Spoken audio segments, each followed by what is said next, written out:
Carta Magna y ellos explican de cuáles se trata. Los constituyentes manifestaron que el fallo de la Corte de Constitucionalidad, al dejar en suspenso la decisión del Ejecutivo de dar por terminado el mandato de la CICIG, va en contra del artículo 183, inciso O, que hace referencia al encargado de manejar la política exterior. Pues una vez más está emitiendo un fallo en donde es competencia directa del jefe de Estado. Pero como en la instancia en la que nos encontramos, ha sido automáticamente pues dejado sin efecto ese convenio entre el secretario general de las Naciones Unidas y el Estado de Guatemala, y cuando fue creado ese convenio, ese tratado, también intervino el Congreso de la República, ahora tendrá que intervenir para ratificar lo que ha hecho el organismo ejecutivo en este caso. Hubiésemos querido que siempre se respete la constitución política de nuestro país. Esa es nuestra postura. Por eso es que seguimos llamando a la unidad nacional, a que la sociedad se mantenga verdaderamente alerta y que tome conciencia de qué es lo que está sucediendo, para que un ámbito eminentemente jurídico no se constituya en un ámbito político. Somos respetuosos tanto de lo que ordena la Corte de Constitucionalidad como lo que le corresponde ahora ordenar al Congreso de la República como el órgano correspondiente en materia legislativa en nuestro país. Ha dado un fallo prácticamente no completo, es decir, por un lado no, que de acuerdo a la Constitución Política de la República de Guatemala, es al presidente de la República al que le compete precisamente manejar cualquier situación que sea política exterior. Y luego, recordando que eso se encuentra establecido en el artículo 183, literal O, ha dejado un fallo, podríamos decir, para no pelear con ninguna de las partes, porque a sabiendas de que es el presidente el que tiene que manejar la política exterior, ha dejado esto en suspenso. En suspenso no quiere decir que lo ha eliminado. Esto sigue su proceso. El vicepresidente de la Asociación de Dignatarios señaló que es importante que el Congreso de la República ratifique el Acuerdo Gubernativo 2-2019, que emitió el presidente de la República para ponerle fin al acuerdo de la CICIG. Bueno, usted lo está viendo en las noticias, ¿no? Hoy tenemos mucho de qué hablar acerca del quehacer de la Corte de Constitucionalidad. A criterios de varios exconstituyentes, la Corte de Constitucionalidad emitió un fallo que debería catalogarse como un fallo nulo. ¿Esto por qué?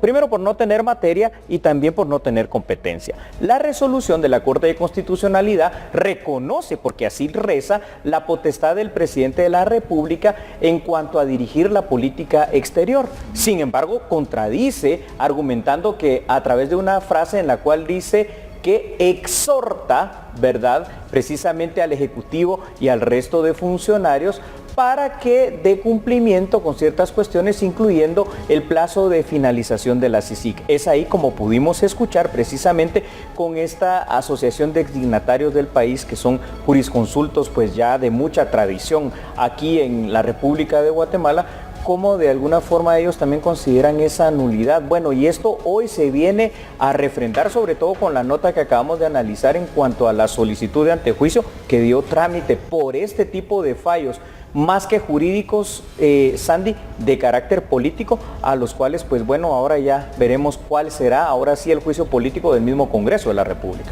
Por supuesto, pero mira, llama la atención al final cómo procede un recurso planteado, porque también hay que mencionar que en repetidas ocasiones se ha indicado las extralimitaciones que se ha tenido en la Corte de Constitucionalidad, pero de señalamientos no pasaban. Es correcto, esto llama la atención porque yo creo que lo que se está viendo es precisamente un fortalecimiento en ese sistema que tiene que ser republicano, ya lo hemos dicho, claro, pesos y contrapesos, en el cual nadie ni aún los magistrados de la Corte de Constitucionalidad, que no constituyen ningún poder estatal, pues pueden ser tan superior a ellas que en sus resoluciones se salen de la competencia que ellos tienen y van a emitir fallos que no les competen. El caso, por ejemplo, de todo esto que ha tenido relación no solo con CICIG, con el embajador Anders Kompas en su momento, en los cuales es claro que la política exterior no es materia de ellos. La materia constitucional es únicamente velar porque no se violente la Constitución. ¿Tenemos más información, Julia? Claro que sí, Sandy.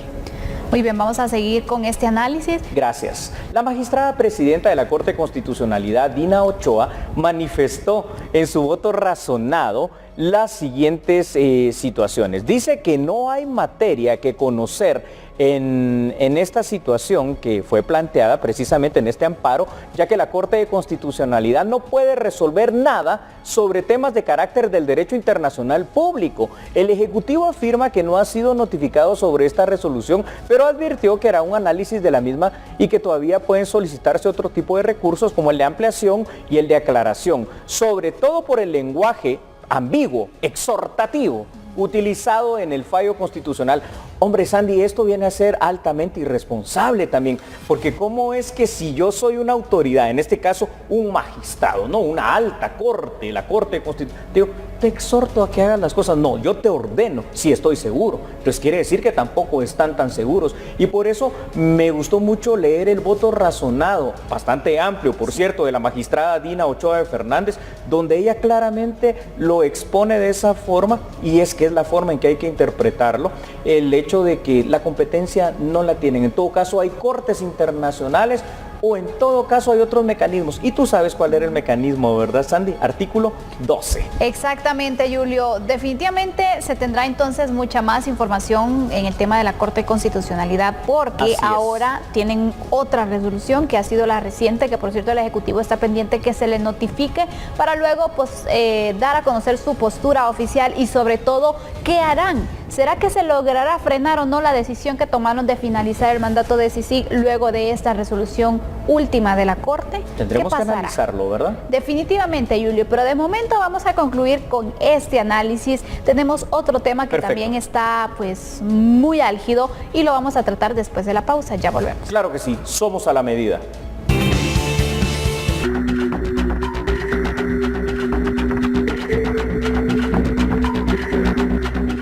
Bueno, hablemos acerca de esta resolución. Los diputados Estuardo Galdames y Fernando Linares Beltranena se pronunciaron luego de conocerse el fallo de la Corte de Constitucionalidad que dejó en suspenso provisionalmente la decisión de poner fin al mandato de CICIG.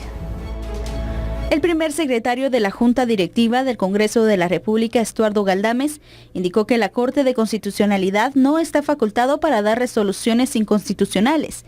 Esto en torno al fallo que deja en suspenso la decisión del presidente Jimmy Morales al ponerle fin al mandato de la CICIG. Todo guatemalteco tiene la facultad de desobedecer cualquier orden que deviene ilegal e ilícita. Y eso mismo también está establecido en la Constitución Política de la República de Guatemala. Ninguno de nosotros los guatemaltecos tenemos que acatar órdenes que devienen ilícitas e ilegales. Lo reitero, lo digo 1000 veces. Y eso también lo establece la Constitución de la Política de la República de Guatemala. Incluso la misma Constitución habla de la rebeldía de nosotros los guatemaltecos. Y reitero y digo al mundo, ¿cómo es posible que nosotros nos hayamos movido mediante un proceso electoral para elegir a nuestras autoridades electas y que 4 magistrados de la Corte de Constitucionalidad vengan a contradecir la decisión que fundamentalmente le corresponde al presidente de la República de Guatemala? El diputado Fernando Linares Beltranena explicó que el fallo de la Corte de Constitucionalidad cae en prevaricato y de las acciones que tomarán como organismo legislativo. Es antijurídico. Están cometiendo delitos, están cometiendo abuso de autoridad y prevaricato. ¿Por qué? Porque le están diciendo al presidente que fue electo por millones de guatemaltecos cómo dirigir la política internacional. Entonces, no les corresponde, no tienen esa atribución.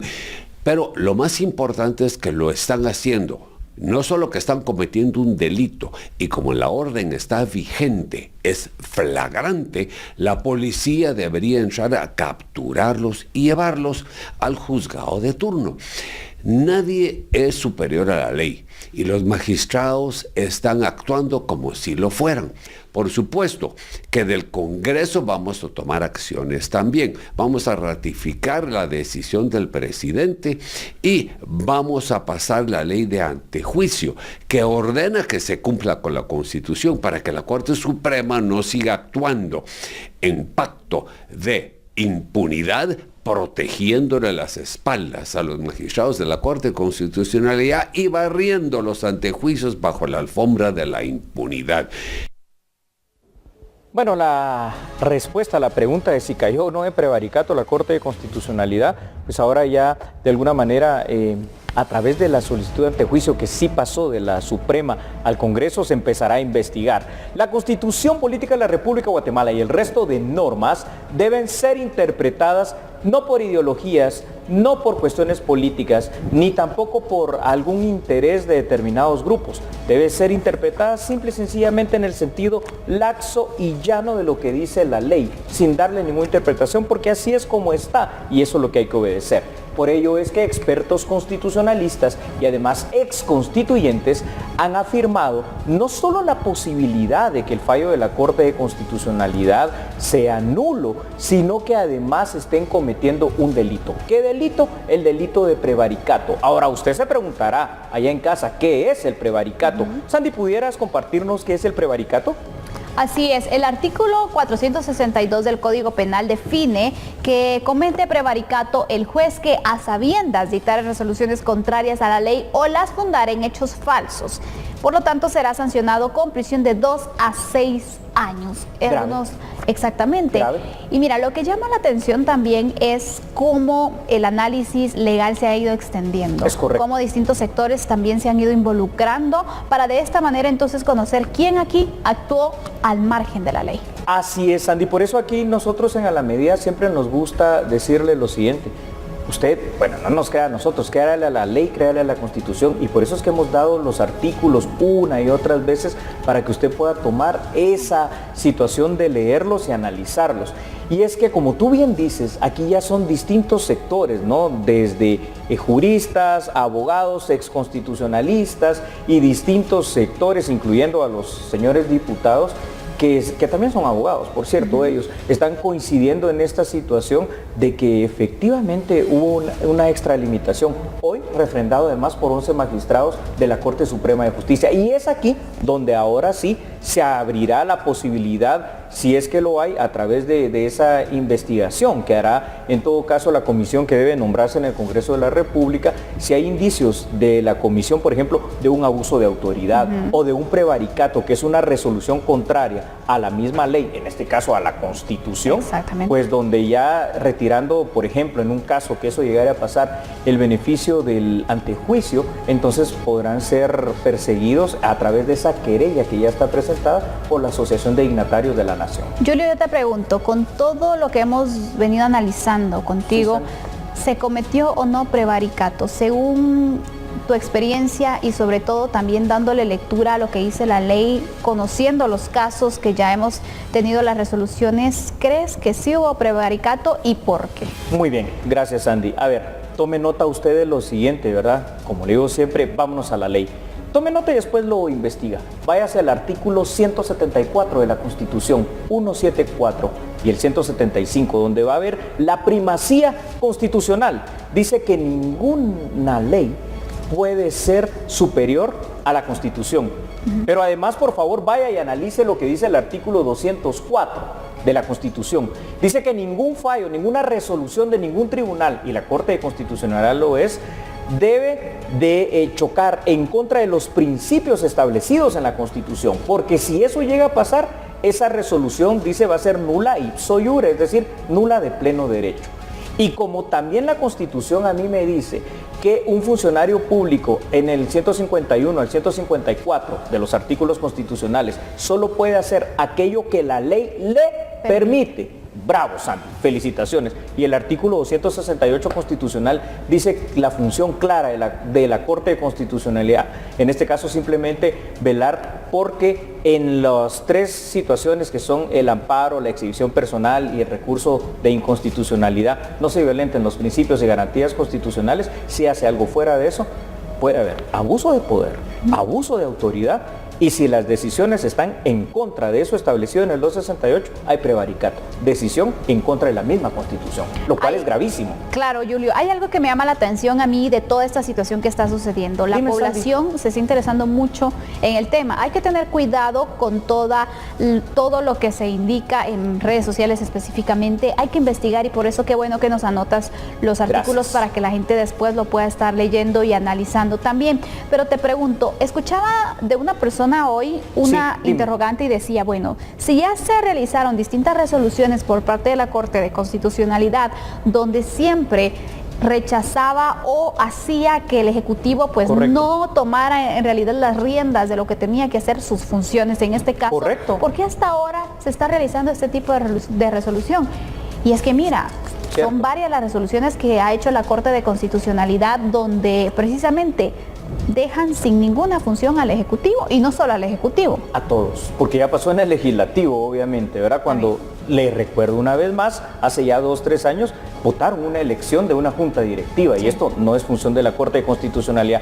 Yo creo, Sandy, que pasa hasta ahora porque empieza a haber de a poquito, eso sí, un poquito de mayor madurez también en un sistema democrático de pesos y contrapesos. Esto es sano que pase, o sea, nadie está condenando a los 3 magistrados aún, solo se está investigando, dando pie y carta para que se pueda investigar, y si en todo caso se logra comprobar a través de estas cuestiones, tanto en lo político como en lo jurídico, que se cometió extralimitación, aún el prevaricato, pues entonces, como nadie es superior a la ley, pues habrá que enfrentar la querella penal, definitivamente. Julio, para finalizar de forma breve, te pregunto, ¿qué va a pasar con la Corte de Constitucionalidad ahora que estos 3 magistrados serán, estarán en este proceso de investigación? Si en el caso que se les retire la inmunidad, por ejemplo, e inician un proceso legal en contra de ellos, sabemos que por una situación similar hay una magistrada que está ligada en un proceso judicial también, y que el espacio está ahí vacante.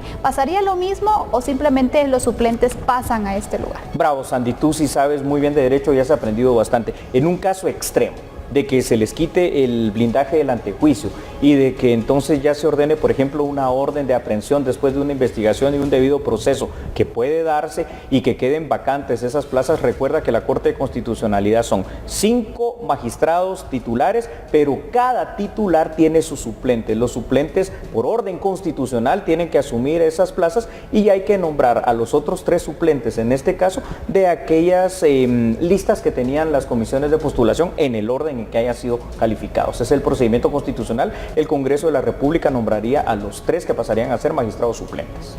Muy bien, ahí conoce usted entonces los procedimientos legales. Es momento de una pausa. Así es, somos a la medida.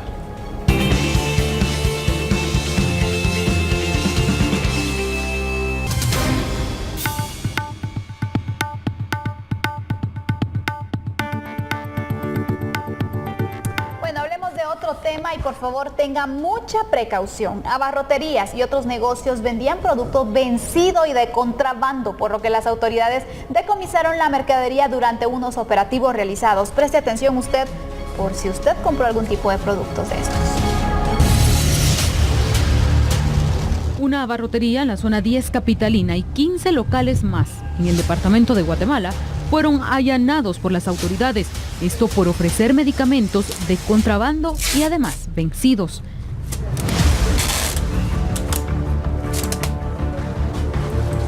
Dentro de los medicamentos que se están investigando en este caso es fórmulas, dentro de las cuales se clasifican en lo que son leche para niño, Pedialit, Pediasure, orales, y medicamentos que el Ministerio de Salud considera que también se deben de cumplir con esos permisos sanitarios. Se ha tenido en varios allanamientos que se ha encontrado medicamentos ya vencidos, que estamos hablando de un aproximado de ya de 6 meses ya de vencimiento, como es en el allanamiento del día de hoy, en el cual se encontraron varios medicamentos ya vencidos, de los cuales se procedió a su respectivo secuestro.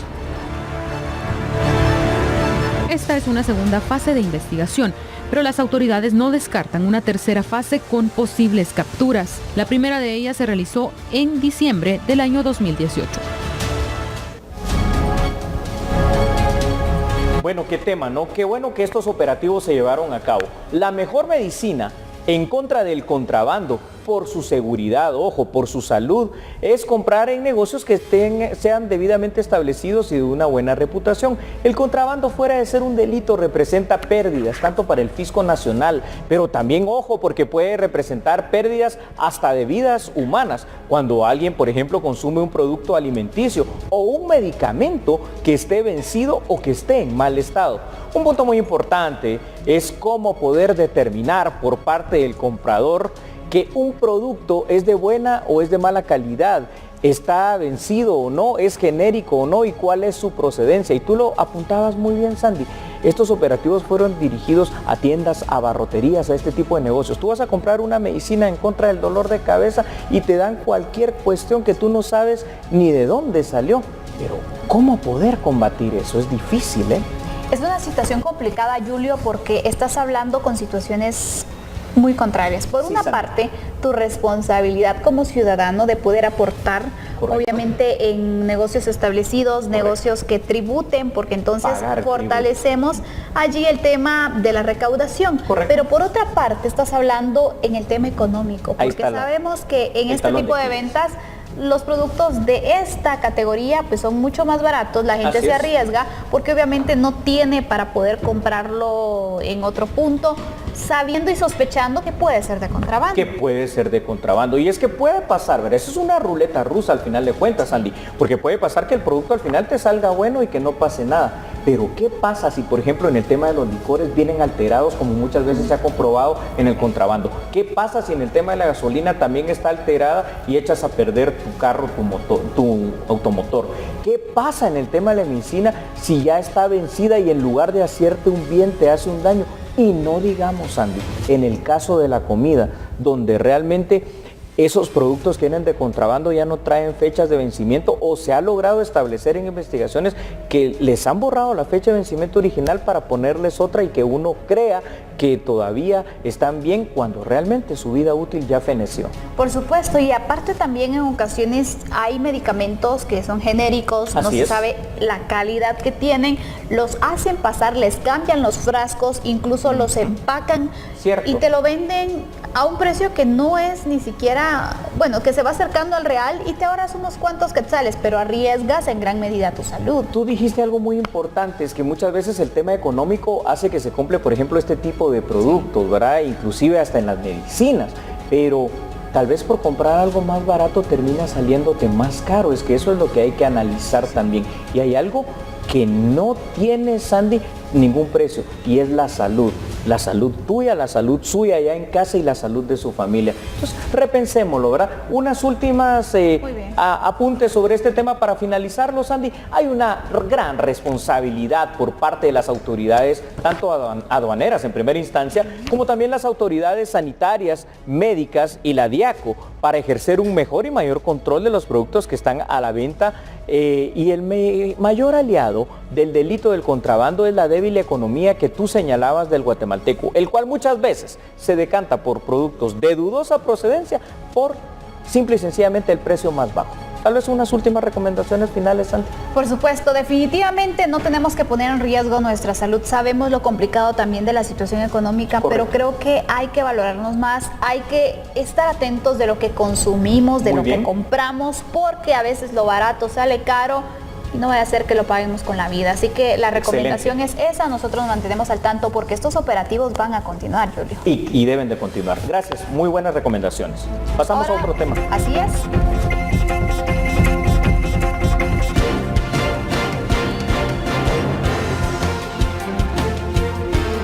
Nacionales. Ayer Donald Trump dio un discurso televisado para intentar obtener apoyo para su famoso muro fronterizo. Hoy abandonó una reunión de negociación ante el cierre del gobierno estadounidense.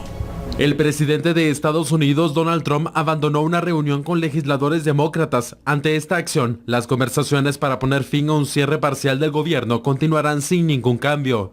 El líder de los demócratas en el Senado, Chuck Schumer, dijo que Trump preguntó a la presidenta de la Cámara de Representantes, Nancy Pelosi, en una reunión sostenida en la Casa Blanca, si estaría de acuerdo en financiar el muro. Cuando ella respondió que no, Trump se paró y dijo, entonces no tenemos nada que discutir.